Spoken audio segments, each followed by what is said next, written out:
에스겔 제37장 1절로 10절입니다. 말씀을 다 찾으셨죠? 1208페이지에 기록되어 있습니다. 한 절씩 교독합니다. 여호와께서 권능으로 내게 임재하시고 그의 영으로 나를 데리고 가서 골짜기 가운데 두셨는데 거기 뼈가 가득하더라. 나를 굽혀 사방으로 지나게 하시니 본주 그 골짜기였으며 뼈가 힘이 많고 아주 말랐더라. 그가 내게 이르시되 인자야 이 뼈들이 능히 살 수 있겠느냐 하시기로 내가 대답하되 주 여호와여 주께서 아시나이다. 또 내게 이르시되 너는 이 모든 뼈에 대하여 이르기를 너희 많은 뼈들아 여호와의 말씀을 들을지어다. 주 여호와께서 이 뼈들에게 이같이 말씀하시기를 내가 생기를 너희에게 들어가게 하리니 너희가 살아나리라. 너희에게 주고 살아있고 아직으로 덮고 너희에게 생기를 넣으니 너희가 살아나리라. 또 내가 여호와인 줄 너희가 알리라 하셨다. 이에 내가 명령을 따라 대언하니 대언할 때 소리가 나고 움직이며 이 뼈 저 뼈가 들어맞아 뼈들이 서로 연결되더라. 내가 또 보니 그 뼈에 힘줄이 생기고 살이 울며 그 위에 가죽이 덮으나 그 속에 생기는 없다. 또 내게 이르시되 인자야 너는 생기를 향하여 대언하라. 생기에게 대언하여 이르기를 주 여호와께서 이같이 말씀하시기를 생기야 사방에서부터 와서 이 죽음을 당한 자에게 불어서 살아나게 하라 하셨다라. 이에 내가 그 명령대로 대언하였더니 생기가 그들에게 들어가매 그들이 곧 살아나서 일어나 서는데 그들이 큰 때문에 더라. 아멘. 우리가 하나님 말씀을 읽게 될 때요 글자로만 읽으면 안 됩니다. 한 가지 작업이 필요한데요. 그거 뭐냐면 글자를 그림으로 만들어야 돼요. 자, 그림으로 만든다는 것에 필요한 것이 뭐냐면은 한번 따라하세요. 거룩한 상상력. 거룩한 상상력. 거룩한 상상력이 중요한 것이에요. 네. 오늘 자 함께 교독한 말씀인데요. 그림이 첫 장면이 어떻게 나올까요? 네? 네. 어떤 골짜기예요. 근데 그 골짜기는 어떤 골짜기냐? 돈 없는 사람들이 가난한 사람들이 사람이 죽으면은 매장을 열도 돈이 들잖아요. 오늘날도 마찬가지, 옛날도 마찬가지거든요.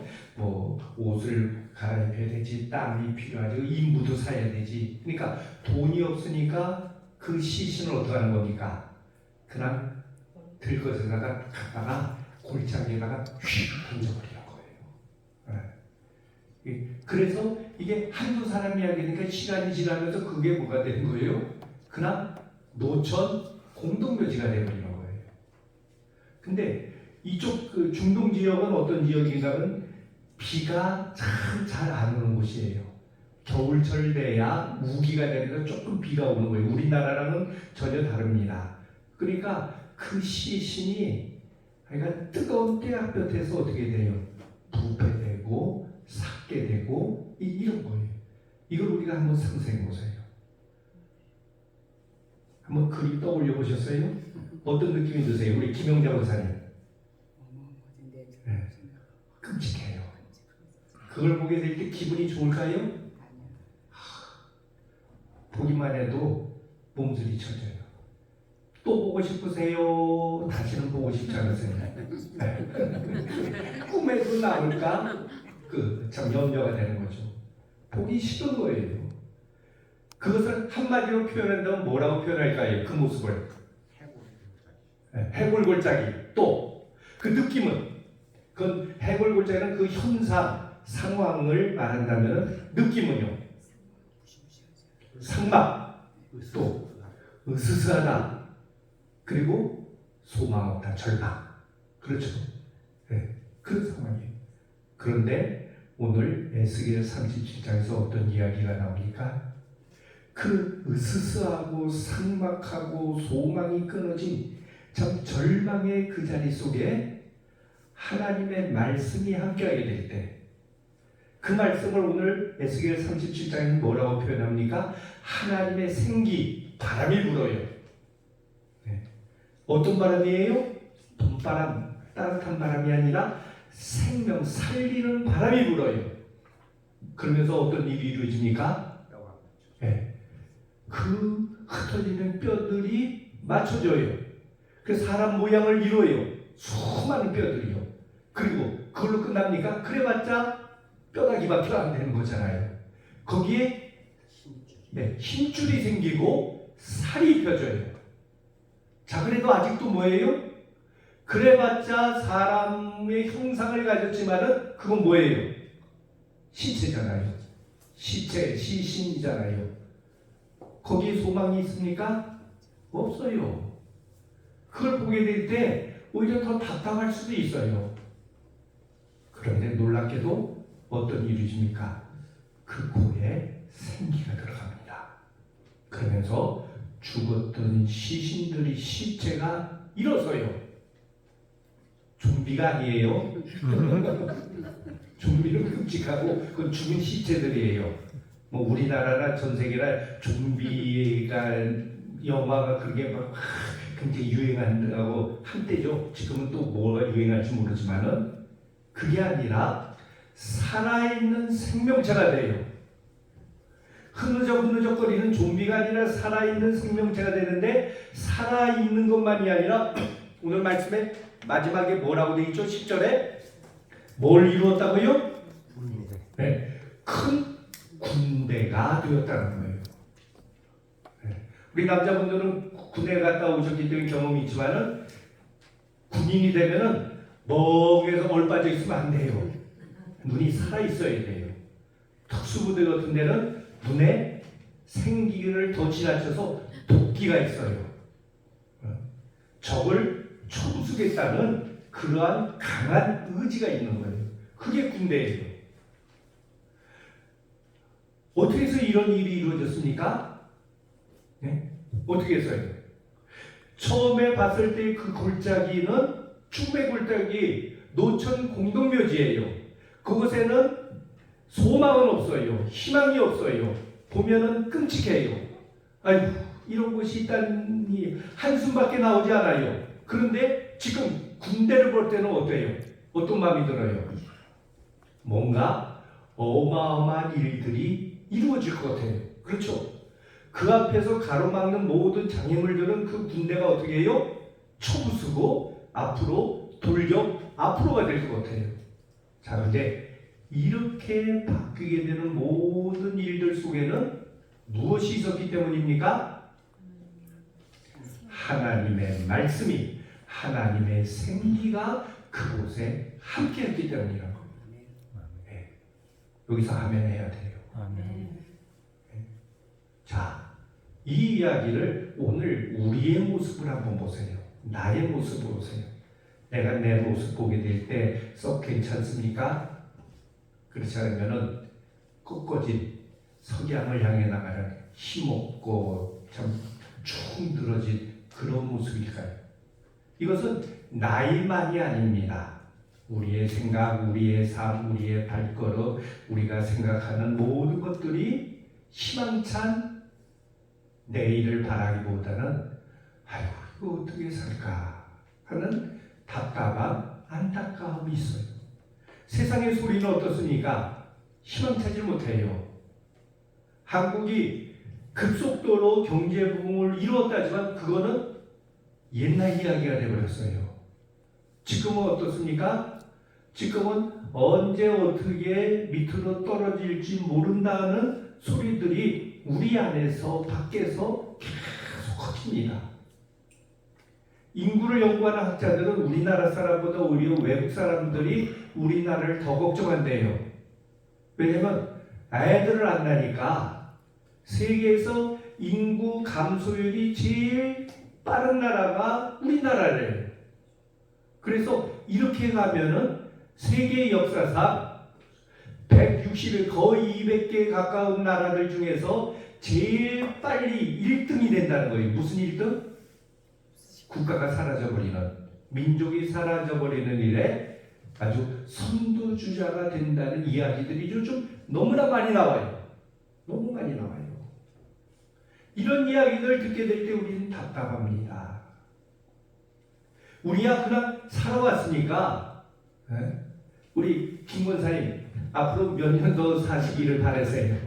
하나님이 오라 그러면 언제든지 준비되셨어요? 여기 있다 하면은 보통 지난번에도 말씀드린 것처럼 120세가 아니라 이제는 130세까지 사람이 우리 한국 사람들이 살 수가 있대요.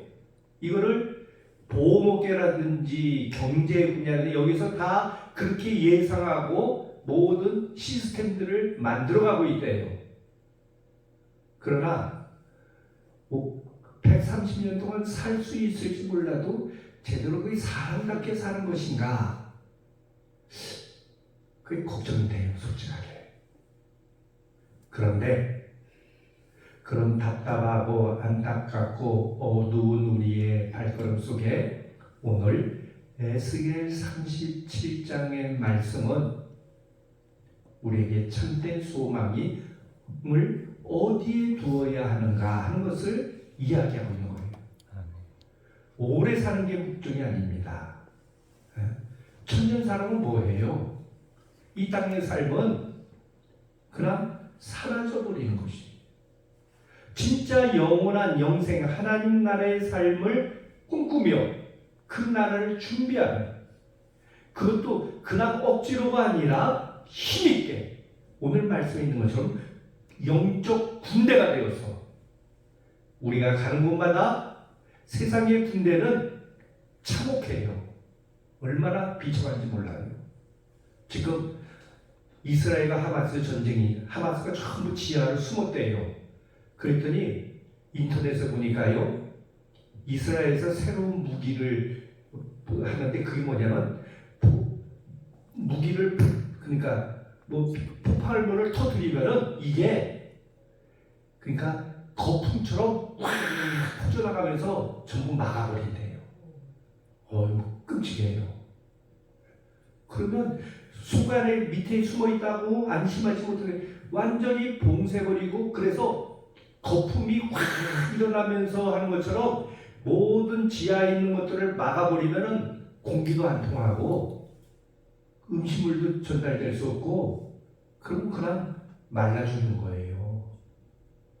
전쟁이 이렇게 참혹한 겁니다. 그런 전쟁이 일어나지 말아야 돼요.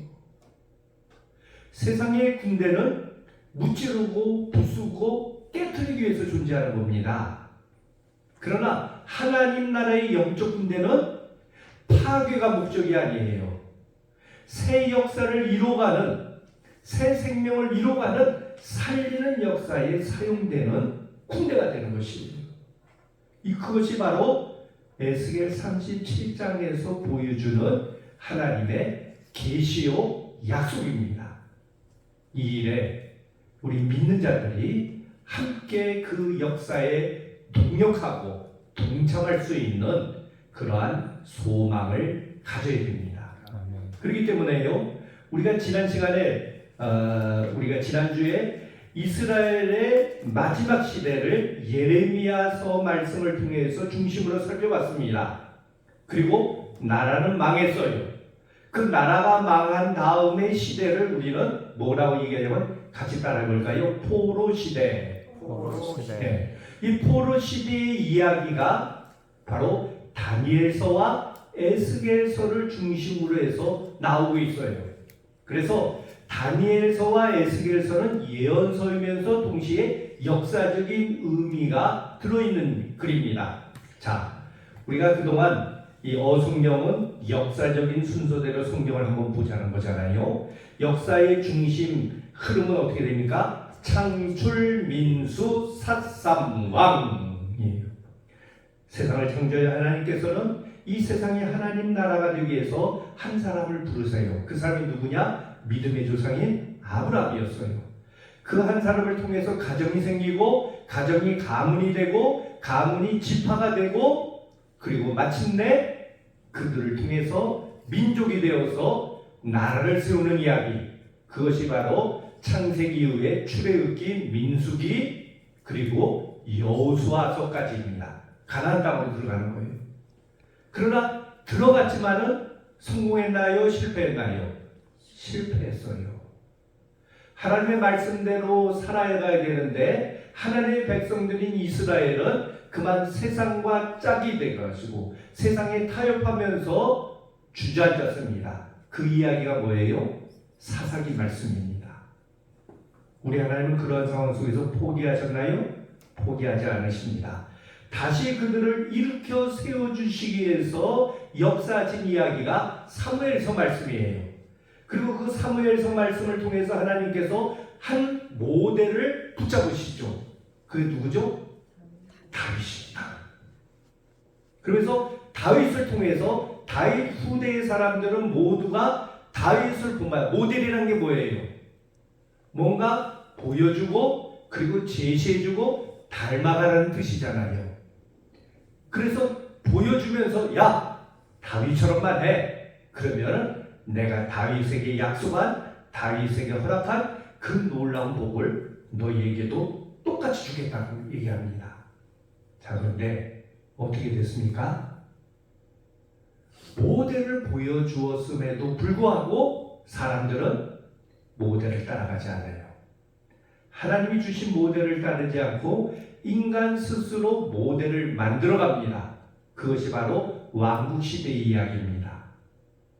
북왕국 이스라엘의 이야기죠. 첫 왕인 여로보암은 어떡합니까? 하나님을 금송아지로 바꾸어버립니다.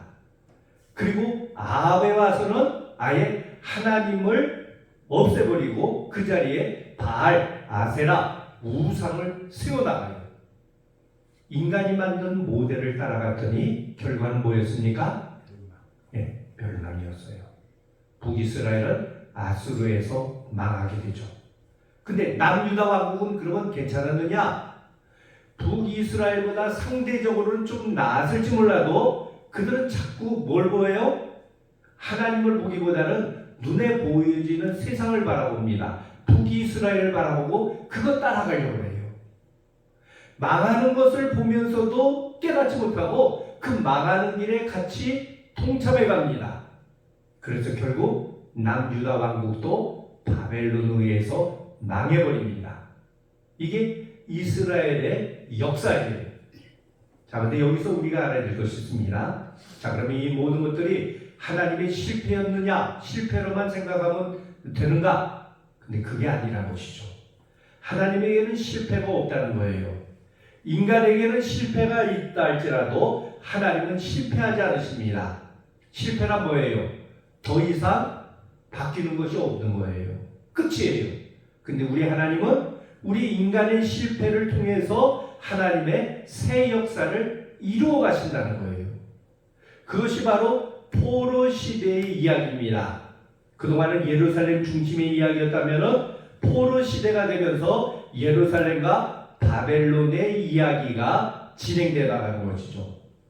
그래서 예루살렘은 예레미야서를 중심으로 해서 마지막 때의 이야기를 우리에게 보여준다면 포로 시대 때는 다니엘과 에스겔은 다니엘은 1차 포로 때 끌려간 사람이고요. 에스겔은 2차 포로 때 끌려간 사람이에요. 그래서 바벨론 더 나가서 페르시아까지 그 시대 속에서 하나님이 함께 해주시고 역사하심을 우리에게 보여주는 거예요. 이런 이야기를 통해서 우리 하나님은 이스라엘만의 하나님이 아니라 온 세상의 하나님 되심을 보라 하는 것이죠. 자, 다니엘서입니다. 여러분, 성경에 나오는 선지자들 하면은 어떤 느낌이 드세요? 세상의 현실로부터 좀 벗어나서 하나님을 늘 바라보고 그리고 하나님의 기준을 가지고 세상을 향하여 이야기를 하는 사람, 이렇게 선지자들이 대부분 그래왔거든요. 근데 다니엘은 좀 독특해요. 다니엘은 세상을 벗어나서, 그러니까 뭐라고 그럴까요? 제야에서 살았던 야인이 아니에요. 원래 다니엘은 귀족 출신이었습니다. 그러다가 포로가 돼서 끌려가요. 처음에는 바벨론이 이 포로들을 데려와가지고 그 중에 똑똑한 친구들을, 어린 친구들을 데려다가 교육을 시킵니다. 왜 교육을 시키냐면 자기네가 직접 이스라엘 백성들을 다스리기보다는 이스라엘 백성들 가운데는 좀 똘망똘망한 친구들 데려다 교육시켜서 걔네들을 통해서 이스라엘 백성들을 다스리기를 계획했던 거예요. 그러니까 이스라엘의 입장에 보게 되면 이런 걸 뭐라고 얘기하죠? 앞잡이가 되는 거예요. 앞잡이. 우리 일제시대 때도 그랬잖아요. 일본 사람들을 괴롭히는 것만이 아니라 더 한국 사람, 조선 사람을 더 힘들게 한 사람이 누구예요? 친일파들이거든요. 네? 우리 조선 사람들이었어요. 근데 일본에 붙어가지고. 근데 그런 가운데서 처음에 그래서 그냥 밑에 하급 관리로만 쓰려고 했던 거예요. 근데 이들이 성장합니다. 그리고 바벨론 시대에서 더 쑥쑥 올라가요. 다니엘은 어디까지 올라갑니까? 총리 대신까지 2인자 자리까지 올라가요. 이건 참 불가사의한 일입니다. 그리고 더 희한한 것은 그러다가 바벨론이 어떻게 돼요? 메데 파사에 의해서 망해버립니다. 그리고 새로운 나라가 들어서요. 메디아 파사, 페르시아의 나라가 세워져요. 그러면 바벨론 시대 때 한 자리 크게 했던 사람들은 다 어떻게 될까요? 다 그럼 아무것도 아니죠. 숙청당하게 되고 그렇게 되는 거예요. 그런데 다니엘은 어떻게 돼요? 메디아 때 그리고 파사 때도 참 그 영광의 자리에 총리 되신 자리에 계속 서게 돼요. 이게 참 신기한 일이에요. 세상에 인류 역사를 봐도 그런 일은 없거든요. 한 왕조가 무너지거나 나라가 무너지건 그 다음에 그곳에서 영화를 누리던 사람들은 다 사라져버리게 돼 있어요. 독특합니다. 다니엘은. 그러한 속에서 그가 그렇게 될 수 있었던 것은 그의 똑똑함만이 아니죠. 하나님을 바라보고 하나님이 그와 함께 하심으로 말미암아 세상은 바뀌지만은 하나님이 그를 높이 세워주시게 됩니다. 우리가 다니엘서의 많은 이야기들을 알고 있지만 그 중에 다니엘서를 통해서 귀한 것은 뭐냐면 다니엘서는 묵시적 예언이라고 해요. 묵시적 예언이란 뭐냐면 한 10년 뒤, 조금 뒤에 무슨 일이 일어날 것인가를 경고하는 말만이 아니라 앞으로 세상이 어떻게 종말에 이르기까지 어떤 역사가 이루어질 건가 하는 것을 가르쳐 주신 말씀이 다니엘서에 기록되어 있어요. 그 중에 대표적인 것이 뭐냐면 바벨론 시대 때 느부갓네살이 꿈을 꿉니다. 어떤 꿈을 꾸냐면은 큰 신상을 꾸게 돼요. 네. 이런 모습이에요. 금, 은, 동, 철, 그 다음에 진흙과 여러 가지가 합해진 이런 형상의 신상을 꿈을 꿔요. 그런데 저쪽 어디선가 돌이 하나가 휘 날라와요. 날라오더니 그 신상에 땅 하고 부딪히니까 신상보다 돌이 작은 거예요. 근데 그 작은 돌이 와서 그 신상을 땅 때리니까 어떻게 돼요? 신상이 와르르 하고 무너져 내려가는 꿈을 꿔요. 이게 도대체 무슨 얘기인가 하고서 밑에 뭐 박사들한테 다 물어봐도 대답을 못해요. 그때 다니엘이 하나님이 주신 지혜를 가지고 대답을 하는 것이죠. 어떤 대답이었습니까? 이것은 바로 앞으로 이루어질 바벨론부터 시작해서 앞으로 이루어질 세상 역사에 대한 하나님의 계획이라는 거예요. 그리고 이것은 그 돌은 무엇을 상징하느냐? 바로 신약시대 때 등장하실 예수 그리스도를 메시아를 상징한다는 것을 얘기해 줍니다. 자, 바벨론을 보세요. 바벨론을 금으로 표현했는데요. 뭐 그럴 수밖에 없을 거예요. 왜냐면 바벨론 시대 때 바벨론 왕 앞에서 이야기하려니까 최고라고 이야기할 수밖에 없겠죠. 자, 바벨론 제국이 이렇게 지금의 이라크, 터키 일부, 중동 지역, 이곳을 지배했던 때입니다. 근데 이 바벨론이 어떻게 돼요? 바벨론이 망해버려요. 그냥 망하는 것이 아니라 메데 파사에 의해서 페르시아에 의해서 망해버립니다. 페르시아는 어떻게 됩니까? 그 영토나 그 규모가 더 커져나가요. 바벨론 때보다. 페르시아는 지금의 어디죠? 이란이에요. 이란. 그러니까 이란, 이라크, 터키, 더 나가서 그리스 일부 지역, 그리고 아프리카 북부 지역까지 세력이 어마어마합니다. 예. 세상을 다 지배하는 것 같아요. 자, 그런데 이것도 영원했으니까 영원하지 못해요. 그 다음에 등장한 것이 뭡니까? 헬라 제국이에요. 이 헬라 제국을 다시 이렇게 표현하면 세상에서는 마게도니아 제국이라고 얘기합니다. 마게도니아 왕국에서 우리가 일반 역사에서도 배우지만은 누가 영웅이 등장하죠. 누굽니까? 알렉산더 대왕. 네, 알렉산더 대왕이에요. 알렉산더 대왕이 돼가지고 그가 세상을 지배해요. 그때의 그 지배력은 페르시아 때보다 더 커져요. 네. 완전히 전쟁광이었어요. 그래가지고는 군대를 이끌고 어디까지 가느냐? 여기 지금 지도에 보게 되면은 헬라 제국으로 해서 거의 간지스강까지니까 인도 국경선까지 가요. 근데 목적은 인도를 점령하러 가요. 근데 가다가 열병에 걸려서 죽게 됩니다. 하도 전쟁터에 나가서 자식이 없어요. 그러니까 그 밑에 장군들 4명이 있었는데 장군들이 이 마게도니아 알렉산더가 죽은 다음에 4등분해서 서로 나눠가져요. 나눠가지고는 지들끼리도 싸워요.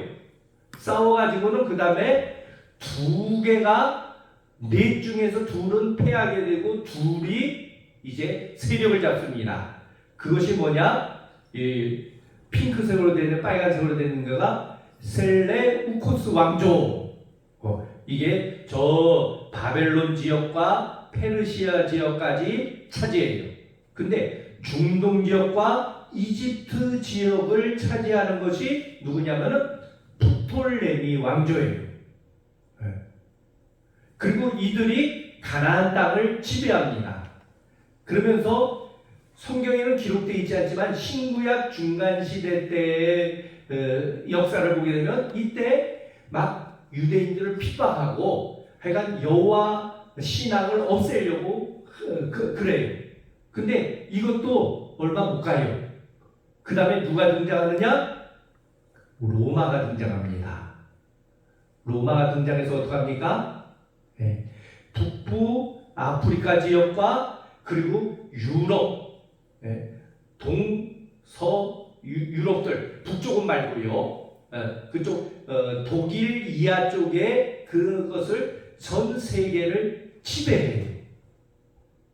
근데 이거는 아직 다니엘 때 이루어지지 않은데 이런 신상을 통해서 앞으로 세상이 이렇게 바뀔 거라는 거예요. 그럼 마지막 어떻게 되냐? 로마 이후에는 철과 진흙이 섞여 있는 것처럼 로마 이후의 시대는 분열과 혼돈의 시대가 됩니다. 그러면서 우리가 등장하는 것이 뭐냐면 게르만족이죠. 게르만족을 통해서 어떻게 됩니까? 로마가 무너져 내려가요. 그리고 동쪽 지역에서는 동로마를 삼키게 되고 유럽의 폴란드라든지 헝가리라든지 이 동유럽을 집어삼키는 게 누가 되냐면 아랍이에요. 아랍이 이제 그래서 막 싸우게 되는 역사를 보면 스페인까지도 아랍이 스페인 일부도 지배했던 적이 있었거든요. 이게 모슬렘이죠, 모슬렘. 근데 게르만족은 기독교 신앙을 받아들입니다. 그래서 나중에 게르만족을 중심으로 해서 신성 로마 제국이 또 나와요. 그러니까 이렇게 역사가 흘러갑니다. 이런 모든 이야기들은 우리에게 무엇을 말씀하냐면요. 같이 한번 읽습니다. 이 세상에 영원한 것은 없다. 영원한 것이 있다면 그것은 오직 하나님의 말씀이고 하나님의 역사뿐이다. 이것을 바로 다니엘서 말씀을 통해 우리에게 가르쳐주는 거예요. 많은 이야기들이 나오지만 이 핵심으로, 이 중심으로 말씀을 살펴봐야 된다는 거예요. 그리고 그렇기 때문에 그러한 믿음을 가지고 다니엘은 현실 정치에서 그 하나님의 말씀을 이루어가려고 애써왔다는 거예요. 보통은 세상은 망할 세상이니까 어떻게 하느냐, 우리만 어느 한 곳에 모여서 깨끗하게 성결하게 살면 되지 하는 생각들이 있었지만은 다니엘은 그것이 아니라 하나님의 뜻, 하나님의 말씀을 가지고 내 현실 삶 속에서 현실을 개혁하고 현실을 바꿔나가고 하나님의 뜻에 따라갈 수 있는 세상을 만들어야 된다고 참여했던 사람이 바로 다니엘이죠. 예. 그 다음에 또 한 사람 예언자가 누가 하면 에스겔서예요. 에스겔의 여러 이야기들이 나오지만은 핵심이 있습니다. 에스겔서에 두 가지 핵심이 있습니다. 하나는 첫 번째 무엇입니까? 성전의 무너짐, 심판이라는 거예요. 눈에 보여지는 솔로몬 성전은 바벨론에서 망했습니다. 그러니까 눈에 보이는 것만 쫓아가면 안 된다는 거예요. 그러면 심판으로 끝나는 거냐? 그렇지 않죠. 두 번째 핵심이 뭡니까? 성전의 재건입니다. 물론 바벨론 포로에서 돌아와 가지고 제2성전 수르바벨 성전을 만들어요. 근데 이 수르바벨 성전도 헬라 시대 이후에 다 무너집니다. 그래서 이스라엘 유대 땅에 세 번째 성전이 들어서요. 세 번째 성전은 신약 시대 때 들어섭니다. 누가 주도해서 그 성전을 세우냐면 크기로 가장 컸어요. 바로 헤롯이 주관해가지고 성전을 지어가요. 근데 그건 신앙에 의해서가 아니에요. 헤롯이 원래 이방인 출신이거든요. 그러니까 자기의 어떤 정통성, 유대인들에게 잘 보이기 위해서 그게 신앙이 아니라 세상적인 욕심에 의해서 성전을 만들어요. 그 성전도 어떻게 됩니까? AD 72년에 로마군에 의해서 성벽 일부만, 지금 예루살렘에 가면 통곡의 성벽이라고 그러는데요. 한 100m도 안 돼요. 성벽 남아있는 걸. 그다음에 다 부서집니다. 성전 자리에는 지금 뭐가 들어섰습니까? 이슬람 사원이 들어서 있어요. 황금 사원이라고 그래요. 요르단에서 돈을 어마어마하게 보내서 그 지붕을 황금으로, 둥그런 돔을 황금으로 만들었대요. 네. 그러니까 아무리 유대인들이 배짱이 두둑해도 그 안에 들어가지 못해요. 만약 들어가면 진짜 3차 대전과 같은 일이 이루어지니까요. 그러니까 이 모든 것들은 뭐냐? 세상에 그 어떤 거라도 영원한 것이 없음을 성경은 우리 가르쳐 줍니다. 그리고 또 하나는 더 중요한 것이 있어요. 인간의 실패는 인간의 실패일 뿐이지 하나님의 실패는 아니다는 거예요. 그것을 보여주는 것이 우리가 조금 전에 읽었던 에스겔 37장이죠. 마른 뼈, 해물들, 소망이 없고 절망밖에 없는 그곳에 하나님의 생기가 들어가니까 어떤 일이 있느냐? 다시 사는 역사, 새로운 군대가 되는 역사가 이루어진다는 거예요. 그 다음에 47장입니다. 하나님께서 두 번째 환상을 보여주는데 그것은 뭐냐? 성전에서 물이 흘러가요. 그 성전은 이미 없어진 예루살렘 성전이 아니에요. 하나님 보좌로부터 물이 흘러간다는 거예요. 그 물이 처음에는 재보니까 어디에 찼어요? 발목, 그 다음에 무릎, 허리, 그 다음에 키를 넘겨요. 근데 더 중요한 것은요, 그 물이 어느 방향으로 간다고 그랬나요? 에스겔 47장에 보면 아라바 바다를 향해서 나간다고 그랬어요. 그 아라바 바다가 뭐냐면은 염해, 사해예요. 사해, 호수예요. 사해 호수는 어떤 곳입니까? 생명의 존재, 너무나 짜기 때문에 생명이 존재하지 않아요. 그곳에 가면 주부 없이도 그냥 누우면 둥둥 뜬대요. 그런데 그곳으로 그 성전을 흘러간 물이 흘러가면서 어떤 일이 이루어지느냐? 그 물 호수 주변에 나무들이 자라가요. 그리고 호수 안에서 물고기들이 살아가요. 그게 무슨 얘기일까요? 그 짠물이 있는 곳에 짠 곳에서는 나무도 자라기가 힘들잖아요. 염분이 세면은. 무슨 얘기입니까? 하나님의 은혜의 강물이 흘러가는 곳에는 인간의 생각으로는 가능하지 않고 인간의 생각으로 이건 안 될 거야 했던 그곳에 새 생명의 역사가 이루어진다는 거예요. 자, 보세요. 다니엘서나 에스겔서는 지금 제일 처음 그 말씀을 받았던 사람들은 어느 시대에 살던 사람들이에요? 바벨론의 포로로 끌려간 사람들이에요. 그들에게는, 그들의 눈에는, 현실적인 눈에는 오직 바벨론의 힘, 페르시아의 힘밖에 없어요. 그것들이 짓눌려 있기 때문에 그들은 캄캄하고 암담하고 절망 속에 있었던 거예요. 그런데 그들에게 다니엘 말씀을 통해서 그리고 에스겔 말씀을 통해서 무엇을 가르쳐 주는 거예요? 너희들 현실만 바라보지 말라는 거예요. 세상이 이러니까 하고서 세상 이야기만 하지 말라는 거예요. 그럼 무슨 이야기 해야 돼요?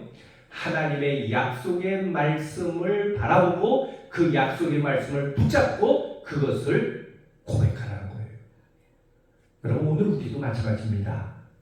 우리 예수 믿는 사람이 모여서 무슨 얘기할까요? 주로 무슨 얘기 나누세요? 네? 세상 돌아가는 이야기 할 수밖에 없어요. 요즘 어땠더라 저쨌더라 안 할 수는 없어요. 그러나 그것만으로, 그 이야기만으로만 끝난다면은 우리의 모임은 세상 모임과 별로 다를 게 없어요. 예수 믿는 사람의 모임의 독특성은 뭡니까? 그 안에서 무슨 이야기가 나와야 돼요? 하나님이 이렇게 말씀하셔서, 하나님이 이렇게 역사하셔. 그리고 그것이 성경에 그렇게 기록되어 있어만으로만 그치는 것이 아니라 그 말씀을 내가 믿고 순종하였더니 그 말씀이 내 삶 속에서 이렇게 이루어져 나가고 있어. 여기까지 나가야 돼요. 왜냐하면 아무리 좋은 말씀이라도 아무리 귀한 말씀이라도 그것이 옛날에 그런 얘기가 그렇게 성경에 기록되어 있어 하는 것은 뭐예요? 그건 옛날 이야기예요. 그러나 그 말씀이 내 삶 속에서 어떻게 이루어졌는지, 그 말씀을 믿고 내가 순종했더니 하나님 말씀이 내 삶 속에서 이렇게 역사하셨다는 것을 이야기하게 될 때 그 말씀은 글자가 아니라 내 속에서 살아 역사하시는 능력이 되고 생명이 된다는 거예요. 근데 두 가지입니다. 어떤 것을 경험하였기 때문에 고백할 수 있어요. 또 하나는 그것이 아직 내게 오지 않았지만은 내가 그 약속을 믿고 그것을 지금 내가 자꾸 고백하는 거예요. 이렇게 될 줄 나는 믿어요. 이렇게 하나님께 응답하여 주실 줄 믿습니다 하는 믿음의 고백이에요. 그걸 뭐라고 얘기하면 어떤 분이 이렇게 얘기해요. 지남철의 고백이라고 해요. 여러분, 지남철은 어떻게 됩니까? 지남철을 딱 놔두면은 가만히 있지 않죠. 예. 철 성분들이 지남철에 달라붙는 거예요. 그럴 때, 아, 이 지남철이 제 역할을 하는구나 하는 거예요. 신앙이란 지남철과 같다는 거예요. 하나님의 말씀을 믿고 의지하고 아직 내 현실 속에서는 이루어지지 않았지만은 그 말씀을 붙잡고 자꾸 고백하는, 입술로 고백하는, 그리고 내 삶 속에 그걸 믿고 그대로 순종하며 삶으로 행동으로 고백하게 될 때 그 말씀은 지남철의 그 지적과 같이 쇠덩이를 잡아당기는 것처럼 하나님의 약속에 하나님께서 미래에 이루어질 그 사건들을 내 현재의 삶 속으로 잡아당기는, 끌어당기는, 그래서 그냥 그렇게 되었으면 좋겠어 하는 단순한 희망사항이 아니라 내 삶 속에서 실제적으로 이루어지는 능력, 역사가 된다는 것입니다. 신앙이란 뭐예요? 그것을 믿고 외치는 거예요. 분명히 말씀하신 입술로 시인하라고 했어요. 입술로 시인하게 될 때 우리의 삶도 그런 말 있잖아요. 말이 시가 된다고. 자꾸 그것을 고백하고 이야기하게 될 때 실제 우리의 마음이 동해지고 그리고 그것이 이루어지게 될 때 그것을 믿게 될 때 내 몸이 움직여 나간다는 거예요. 지금 에스겔서와 다니엘서는 포로 시대에 있는 사람들에게는 머나먼 이야기예요. 그렇게 되었으면 좋겠지 하는 그냥 어떻게 보면 희망사항이 될 수도 있어요. 그러나 그것을 믿음을 가지고 하나님이 말씀하셨으니 에스겔 선지자를 통해서 다니엘을 통해서 그렇게 말씀하셨으니 난 그걸 믿어요 하고 자꾸 내 입으로 선포하고 내 자녀들에게 가르치며 내가 만나는 사람들에게 그것을 고백하게 될 때 그것은 단순한 이야기로 그치는 것이 아니라 어떻게 됩니까? 하나님의 말씀대로 바벨론 포로 70년 이후에 회복되는 역사가 이루어지고 그것만이 아니죠. 바로 그 신상을 깨뜨렸던 그 흰돌 메시아가 이 땅에 오심으로 말미암아 하나님의 구원 역사를 이루어가는 신약의 역사가 나타나게 된 것입니다. 이 역사는 누가 움직이십니까? 하나님이 움직이십니다. 그런데 그럼 우리는 뭐 하는 걸까요? 우리는 그냥 그저 바라만 보고 있는가요? 아니에요. 그것을 믿고 구하고 잡아당기는 게 우리의 역할이에요. 주신 분은 하나님이십니다. 그러나 하나님이 주시지만은 가만히 있는데 있다 가져라 하고 주시는 게 아니죠. 구하라고 했어요. 찾으라고 했어요. 두드리라고 했어요. 무슨 얘기입니까? 우리가 우리의 행동이 뒤따라야 된다는 거예요. 이렇게 될 때 우리는 우리의 삶 속에서 역사의 주인 되신 하나님을 만나게 되고 하나님을 경험하며 그 하나님의 역사, 회복의 역사, 구원의 역사, 새 생명의 역사를 우리가 경험하게 된다는 것입니다. 이것이 큰 역사 속에서만이 아니라 우리 개개인의 삶 속에서도 하나님은 우리의 주인 되어 주시고 우리의 삶을 이끌어 가시고 복되게 하여 주신다는 사실을 우리가 굳게 믿고 한 걸음 한 걸음 믿음으로 나아가는 또 새로운 날 11월을 맞이하면서 이러한 믿음으로 말미암아 우리 삶 속에 하나님의 새로움의 역사가 풍성히 열매 맺는 귀한 은혜가 저와 여러분의 삶 속에 발걸음 가운데 함께 하시기 바랍니다. 아멘. 기도합니다. 주님 감사합니다. 역사의 주인 되신 하나님을 말씀을 통해 다시 한번 깨달으며 우리 인류 역사 속에서 역사하신 하나님의 손길을 바라봅니다. 그리고 그것이 큰 역사만이 아니라 우리 개인 한 사람 한 사람의 삶 속에서도 하나님은 살아 움직이고 계신다는 사실을 깨닫고 붙잡을 수 있는 저희들 되게 하여 주시옵소서. 우리 눈에 보여지는 것만, 우리 귀에 들려지는 것만 쫓아가는 삶이 아니라 약속의 말씀을 보고 약속의 음성을 듣게 해주시고 그 약속을 따라 나아감을 통해서 에스겔 해골 골짜기의 그 모습이 변하여 큰 군대를 이루는 것처럼 하나님의 성소에서 흘러가는 그 생수가 아라바 죽음의 바다를 산바다로 바꾸는 것 같은 생명의 역사가 우리 삶 속에 우리 가정 위에 그리고 우리의 세상 속에 넘치게 하여 주시옵소서. 감사드리며 예수님 이름으로 기도드립니다. 아멘. 예, 감사합니다. 이번 주 광고 전에 광고 드린 것처럼 금요일 날 배추를 수입하고요. 또 토요일 날은 우리 권사님들 주로 나오셔서 절이고 돌아오는 주일 2부 예배 후 점심 식사 후에 같이 배추를 김장하는 일이 있겠습니다. 기억하시고 함께 협력해 주시고 참여해 주시면 감사하겠습니다.